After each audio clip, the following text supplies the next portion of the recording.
All right, guys, so it's after time to get rolling, so we're going to get going here. Thank you guys for being here today.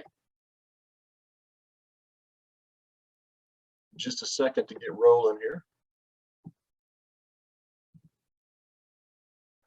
So we've got kind of a varied crowd in the meeting today. We've got some program folks back for years 2 and 3 of the program. We've got some brand new folks in our program, and we've got some folks who just wanted to figure out how they could become part of the program. So I'll kind of be jumping around and trying to address all those things. But first of all, I want to welcome everybody. Thank you guys for being here.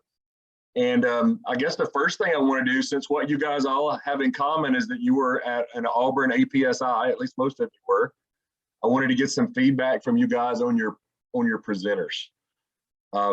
We have some say in who the presenters are. Auburn's ultimately in control, but at least we give them some suggestions. So I'd like some feedback from you guys. So anybody like to share what you thought about the presenters? Yeah, I'll tell you, I'll start. We loved, and I think Lauren and Dawn can back me up on this. We loved the Physics 1 presenter. He was fantastic. He was just really, really good. Yeah, you're the third or fourth person I've heard raving about him. So we'll try to get him back for some other things later on. I think they kind of lucked into him because Alan sort of waited to the last minute to book presenters. And all the people that I had recommended pretty much had already been booked. So he was one of the last ones left. And I think we lucked into a really good one there. I'll second that on the Physics 1. And I'll share out on my presenter. I was in the AP Environmental with Brian Beck, and he was awesome as well. And I'm sure the others in that class can attest to that. That's good to hear. Good to hear. Yes, Brian Beck did a great job with AP Environmental. I back you up on that. Yes. He has another one that I don't know very well, so that's good to hear. Anybody else got feedback?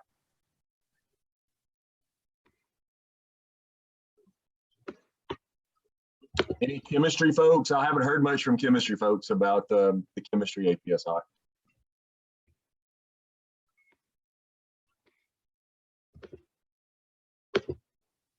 Nobody? All right. Well, if you have feedback you just don't want to share out loud, I would appreciate you to email it to me. And if you have any suggestions for future presenters, people that you've been to conferences with or training events with, and you would like for them to either come to an APSI or like a conference or mock reading, send those names to me if you have them. I'm always looking for new people. I try to mix up the folks that we have coming and have the best people around. So anytime you have a suggestion, share it with me. That's always good. All right, so I'm going to try to go through quite a bit of information, and I'm going to move pretty quickly. First thing, just some good news. So for the most part, our AP scores in state were good this year. The number of exams that we administered and the number of qualifying scores, 3s, 4s, and 5s we had in biology and environmental science went up this year, both. And the APE scores went up by like a third. So a huge increase in APES qualifying scores. That was awesome. Even though the number of exams administered in chemistry went down a little bit, we actually had more qualifying scores than we've had in the last few years. So good trend there. The one negative trend we had, the AP Physics 1 scores and the number of exams given were down a little bit. The passing percentage was the same, maybe a little higher, but we gave fewer exams. What we're looking at right now are only like the first administration of the test. So by the time it all shakes out and we get like the couple of late administrations, we may be about exactly where we were last year. I think we were about 30 short as far as qualifying scores go from where we were last year. So it's going to be about a wash in Physics 1. But we always like to see a positive trend instead of a negative one or a staying even. So we'll work on that. But one thing that's really, really positive, more program and ITIP teachers in science met their goals in our program than we've ever had before. So that's huge. So I want to thank you guys for all your hard work and just give you a pat on the back and say, keep up the good work.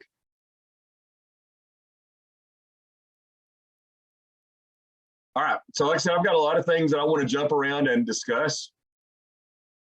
For some of you who aren't in the program, this slide's really for you. Our curricular materials, we have curricular materials for pretty much every AP Science course.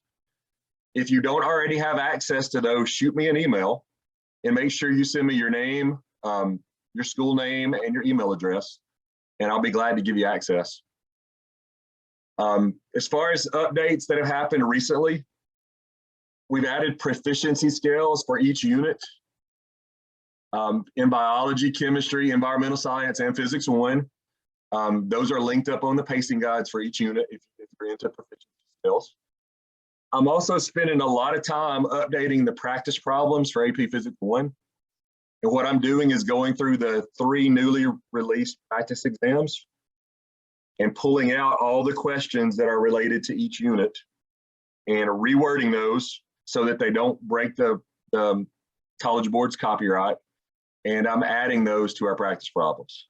So there'll be new practice problems, and I'll update the solutions videos. So you'll also have worked out explanations on the videos for how to get there.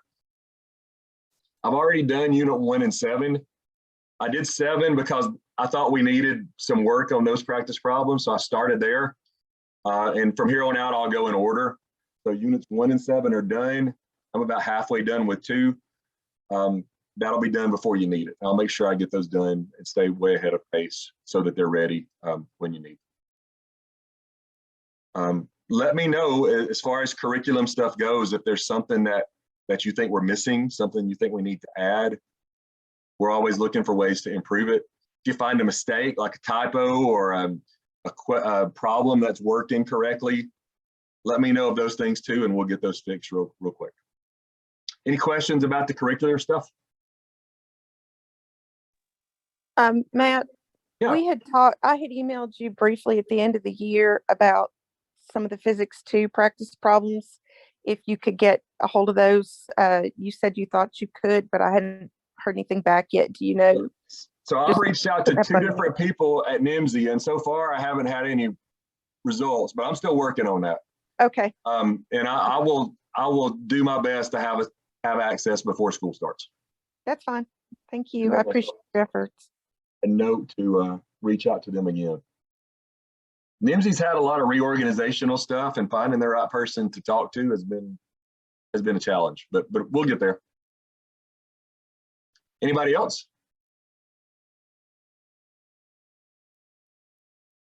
All right, let me move it ahead then. So our AP conference is one of the events we hold every year.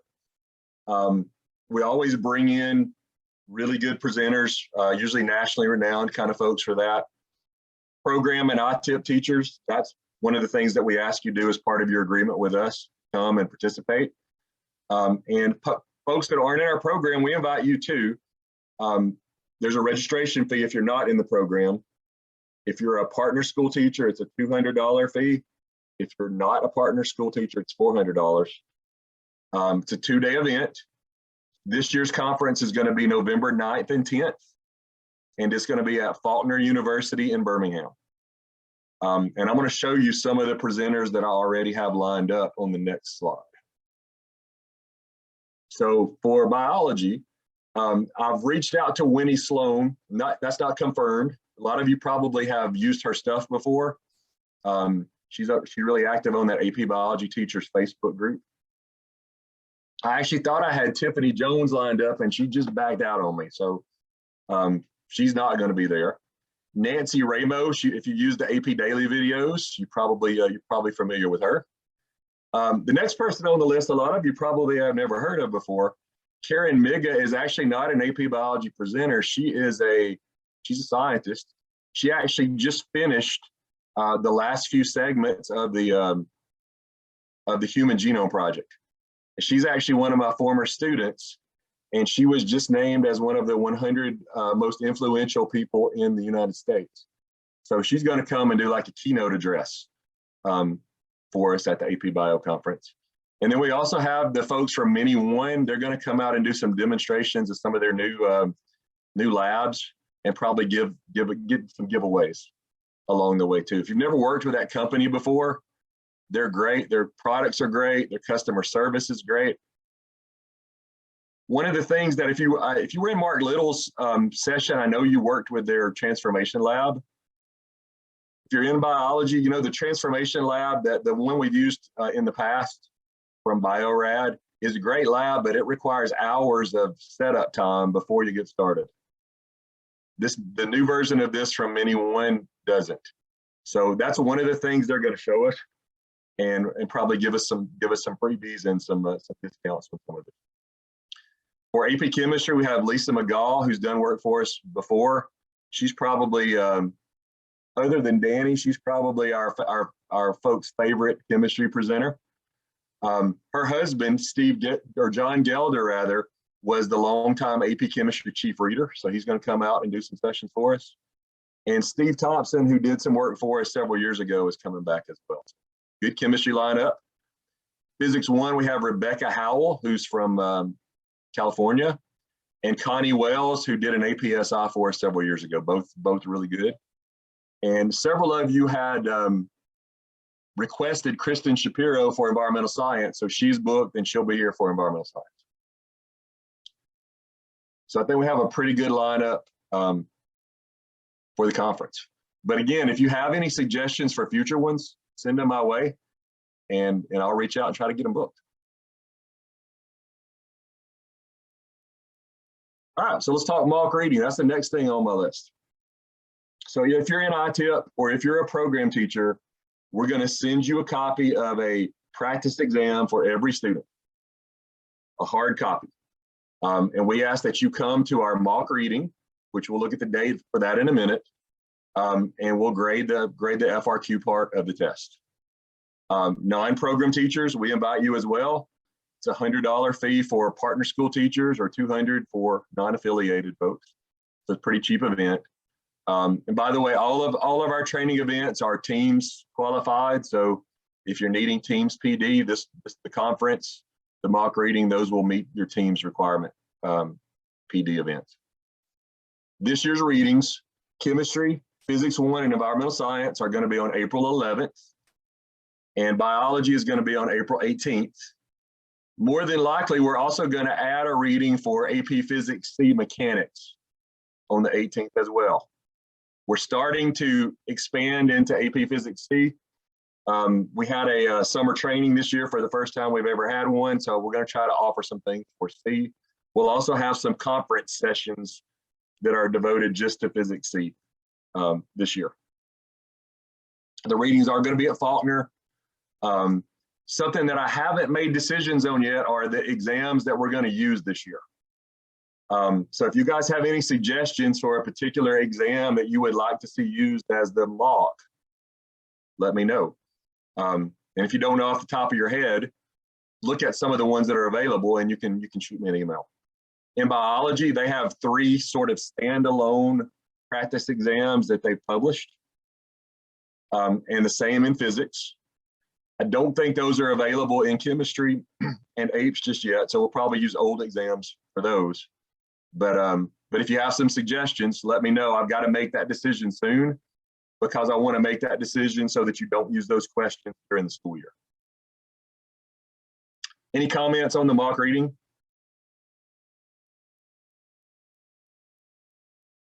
Doesn't sound like a lot of fun for those of you who've never been to one, spending a whole day grading papers, but you'll learn a lot, and it's probably the most valuable PD that we have, and we bring in some really good people to lead those events. So important thing for you to be at. All right, so let's talk finances, the stipends and incentives. So the stipend checks, or the stipends, are things you get for attending and participating in our events. Those checks have already been sent out, I know, to some schools. And if they haven't, they'll be there soon. So if you haven't already received your stipend check, that should happen within probably the next paycheck, maybe the one after that, depending on how your school processes things. That's separate from the qualifying score incentives. You know, you get $100 for each qualifying score, plus $1,000 if you meet your qualifying score goal. We're just now getting access to the score, so we've got to process all those. and make sure that that we have accurate counts on those. So those will appear either in October or November, and they'll come through payroll at your school. One thing we are going to ask you to do, and I just verified this a couple of days ago, is we're going to ask you to enter your scores into the data reporting system if you're in the program, just so we can verify your entries against the entries we're getting from the College Board. And I'll send you some directions, maybe right after this call, for how to do that. But that's just the way we can verify that what you have and what we have is the same. Because with all these different late testing opportunities, we could miss some if we're not careful. So we don't want to miss any qualifying scores that you deserve.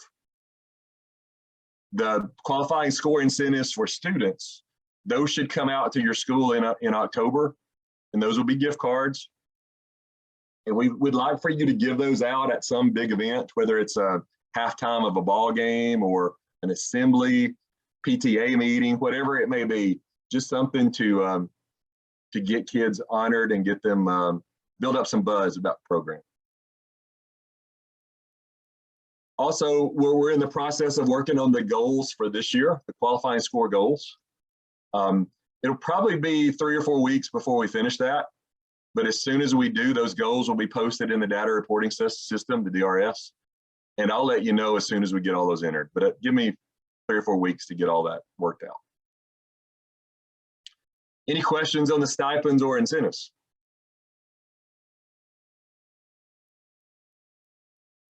Like I said, more people met their qualifying score goal this year and got that $1,000 bonus than we've ever had before in science. So great work on that. All right, related to those stipends and incentives is the letter of agreement, what we call the LOA, sort of an informal contract that you're going to come to the event you're supposed to come to and all that stuff. Those are being sent out for this coming year within the next 2 weeks. And they'll come to you via email, and you'll have to digitally sign them, DocuSign them. They have to be signed before September 1st. So if you don't receive an email with the LOA in it within the next 2 weeks, email me and let me know, and I'll talk to our folks in the logistics office and figure out why you haven't gotten one. Now, this only applies to people that are in the program or in ITIP. So if you're not in one of those positions, you're not going to get an LOA. But otherwise, if you don't get one within 2 weeks, make sure you let me know, so we don't want anybody to slip through the cracks. LOA questions?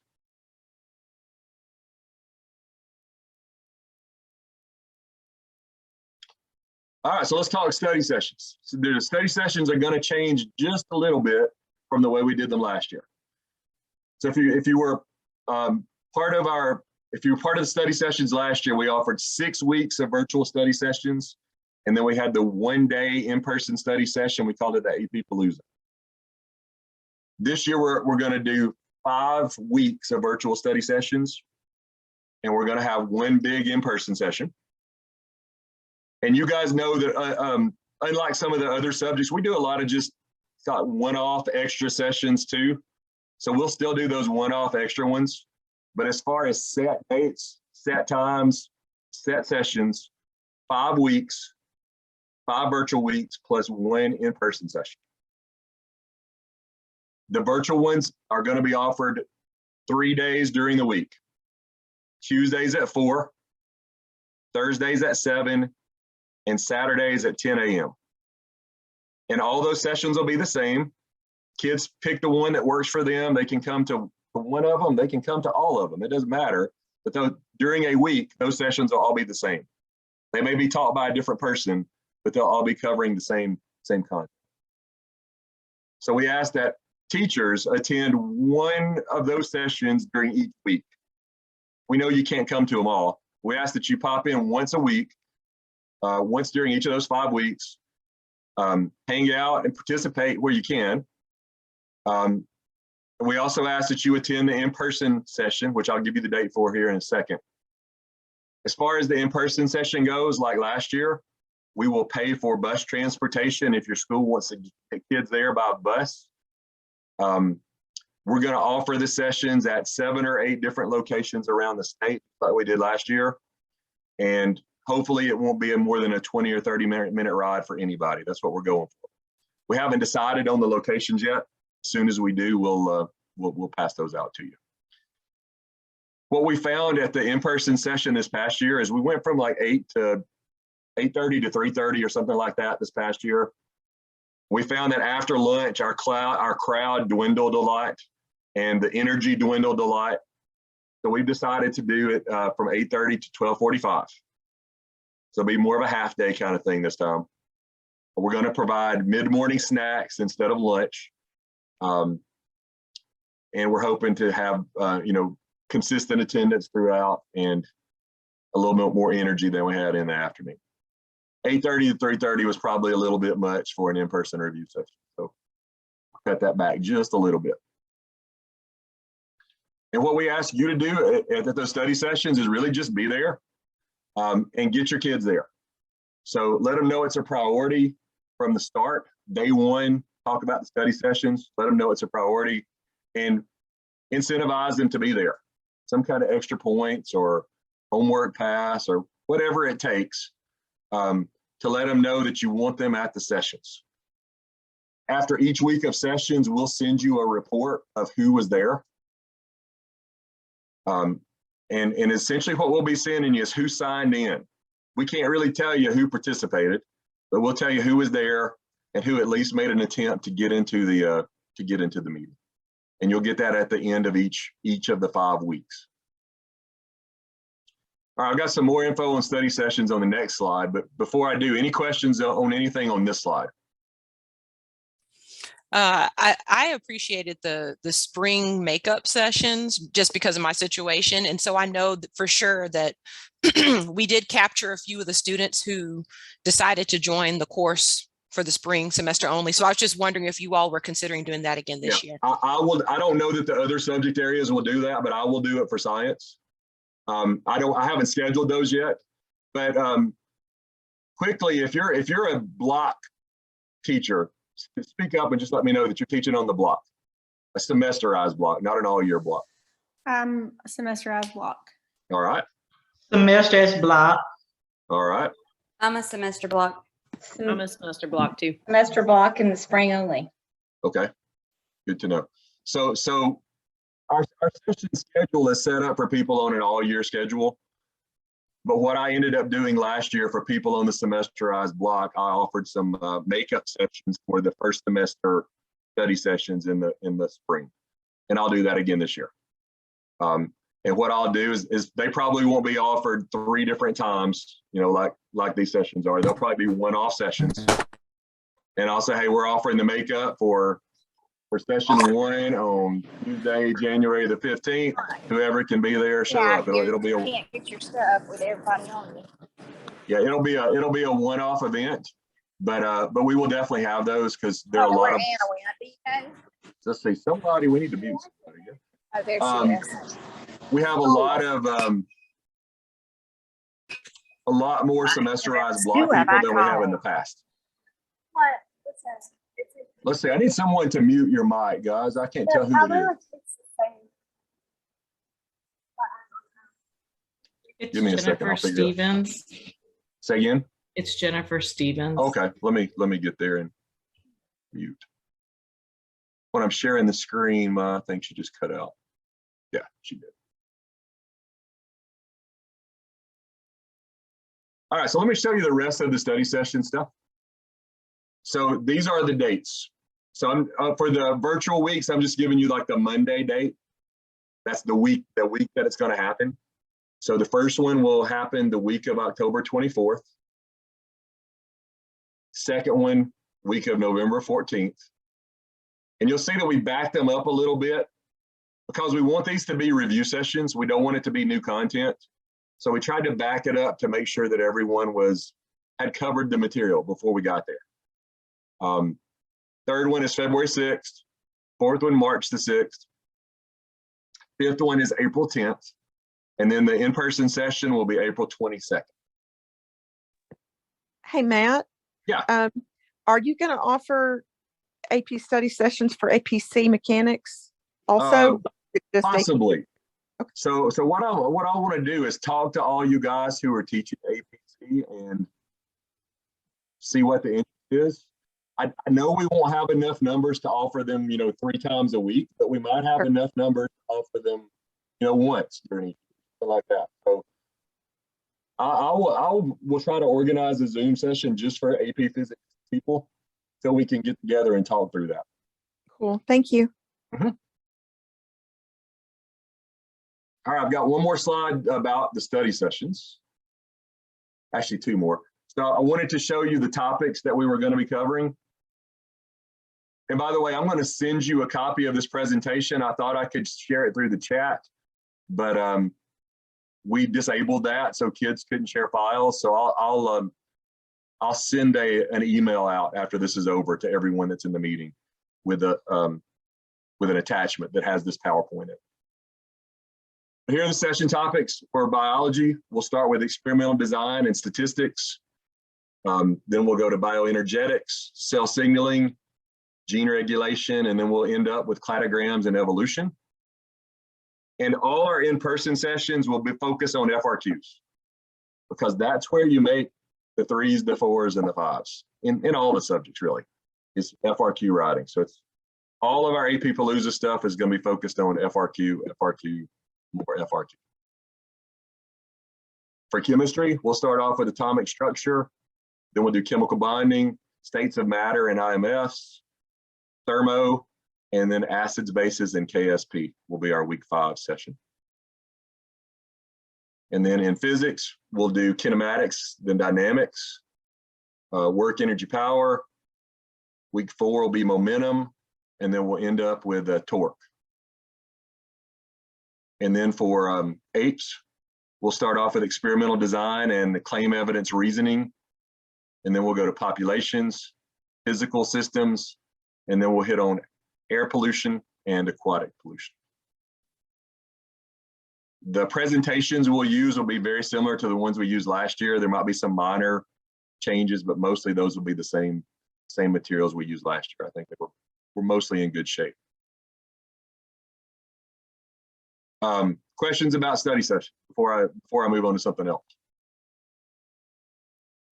I do want to back up, and this link is a detailed information handout about the study sessions. It has all the dates, the times, all that stuff in there. So when I send you this PowerPoint here in a few minutes, you'll have access to that link and you can download everything, and you're welcome to share that with your students if you want to do that. All right, any study session questions before I move on to something else?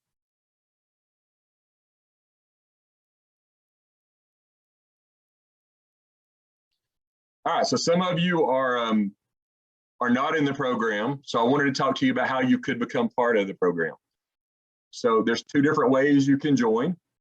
One is what we call our ITIP program, which is the Individual AP Teacher Training and Incentive Program. And it includes all the stuff that we talked about earlier in this presentation, all the stipends, incentives, a huge equipment package, which we'll mention here in a minute. All the training. There's also some student exam subsidies, so your students don't have to pay very much for their exams. We are just opening up as of today the application program for next school year, not this coming one, but the next one. So it's too late to get in for this school year, but for the 2023-2024 school year, the applications are open and they have to be submitted by December 2nd. And this link will get you to the application. If you apply for this, you are applying as a single teacher at your school. But you'll get all the program benefits, the equipment, the training, all that comes with the ITIP program. The other way to get into the program is the whole school program. So an administrator at your school contacts Terry Thompson, and I have her contact info here, and your whole school becomes part of the program. And this includes training for middle school all the way up through 12th grade, and it includes the starting of AP programs at your school. Both are good ways to go. And if you have any questions about either one, you're welcome to ask now, or you're welcome to email or call me, and I'll answer any questions that Any general questions right now about either one of these programs?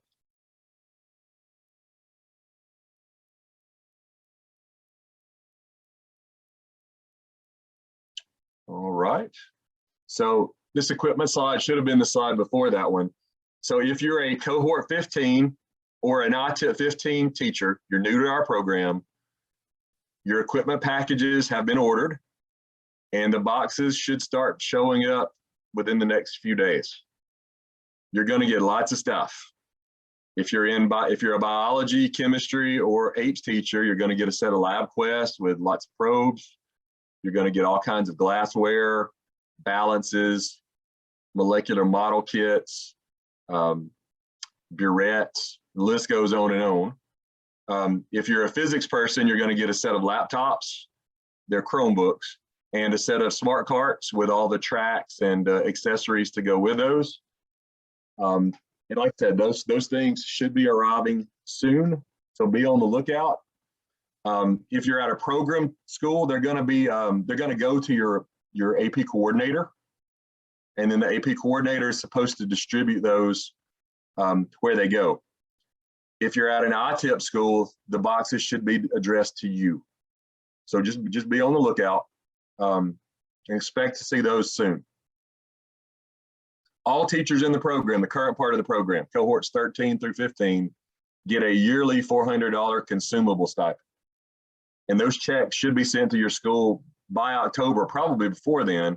So make sure you use that money and you spend it to buy whatever you need for your classroom, whether it's consumable things or equipment, lab kits, AP exam review materials, whatever it is that you may need, you can use that money to buy, and you'll use it through your bookkeeper at your school, however that typically goes, whether it's through POs or credit card, however that typically works at your school, this will work the same way. Matt, is there an expiration date on using those funds by chance? Well, we don't take the money back. So that money is at your school, Okay. and as long as your bookkeeper will let you buy it, it's there. We didn't take it back. So you should still be able to spend it. Yes, ma'am. Other equipment or consumable stipend kinds of questions for me? Are review books considered consumables, like a crash course? Yes. Do the kids Yes. have to keep it, or can we use it as a class set for the future? Yeah, you can. Either way you want to do it, it's fine. Okay. We're actually for the new people coming in 15. Everybody will get a 5 steps to a 5, a class set of those for review. Unluckily for you, Kristen, you missed out on that because that's new for this year. But that's a good book if you're looking for one. I don't know that it's the best one. It's probably the most popular one with teachers, but there are lots of other ones out there for sure. Other questions on equipment or consumable money?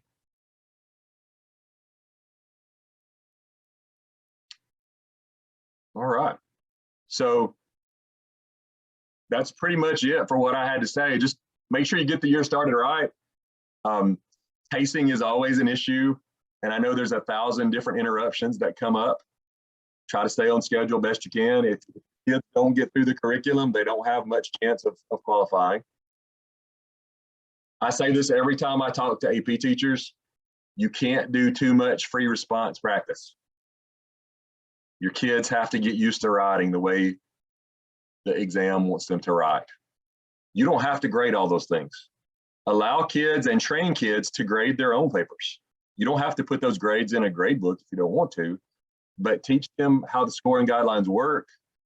Make sure they know the meanings of each of those task, verb, or command terms, and make sure they get used to the wording of AP style questions. There are some things that are on every AP exam every year in each subject. If your kids just know those things, they're on their way to getting a 3. So you can't do too much practice. The same goes for AP Classroom and the multiple choice questions that are available there. Kids need to be doing those kinds of things weekly, whether if it's just bell ringers or homework or some kind of daily assignment that you do, all those questions available in the question banks and the progress check questions, those are AP questions. And just the wording of those, if kids don't do them all year long, the wording on the exam is going to be really intimidating and they're not going to do well. They've got to do those questions constantly throughout the whole year. Otherwise, I'm here to help you with whatever I can, whether it's a content question, help with some College Board or A+ issue. Don't hesitate to reach out. My email also has my phone number at the bottom. Feel free to call, feel free to email, and I'll do whatever I can to help you out. Any comments, questions, anything for me? Hey, Matt, this is Heather Norman. Hey. How are you? Good, good. I'm trying to get into my DRS and I'm at the site and I asked to have them reset my password and they said they would send an email to my email associated with it. Yep. But I never received the email. Is there, do I need to reach out to someone else for that? Or is there something you can help with? It's here, I'm gonna put it in the, oh, actually, it's just help desk. Okay, that's no space. Help desk at A+, spell out plus, ALA.org. Help desk at A+ALA.org. Okay, thank you. And Catherine will answer that and she'll take care of it real quick once you email. Thanks. I had seen some previous messages from her, but I wasn't sure if that's who I would reach out to or not. Yeah, and if you don't get an answer within a day or so, send me an email and I'll contact Catherine directly and get her to. Okay, and our goal is there somewhere too, right? I need to look at my goal again, just because my numbers changed in my classroom after the goal was already set as far as number of students go. Right. So I can't remember what it was. Yeah, okay, your goal for this past year is there. And I'll email you. I can just email you your goal here in just a second. Okay, great. I have quick access to that. Okay, thank you. Yes, ma'am. Anything else for me? Yeah. Hey, Matt. Sorry, I have a lot of questions today. Oh, Apparently. that's okay. That's why we're here. My question is about APC. Since I was a partner school, well, yeah. Since my school was a partner school and you guys supported me with APC monetarily at that point, is there any way that I'm going to be able to take advantage of all of those other resources that you're putting out now for APC, like the fall conference, if you have it, and the practice exam, et cetera? Will I have to pay for those? Or No. Those are okay. So the way we're doing ITIP now is if you, when we first started it, we decided we were going to do it one course at a time. But after getting through a year or two, if you're an ITIP teacher and you teach 3 AP classes, we're going to support you in all 3 of those AP classes. Okay. All right, cool. So all right, thank you may have to pick and choose what you come to because some of those things may be on the same days. Sure. But that's okay.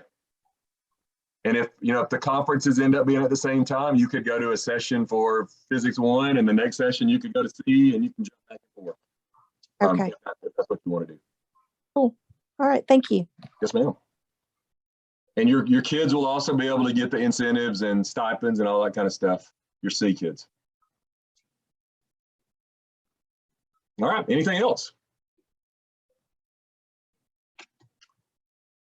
All right. Well, like I said, don't hesitate to reach out.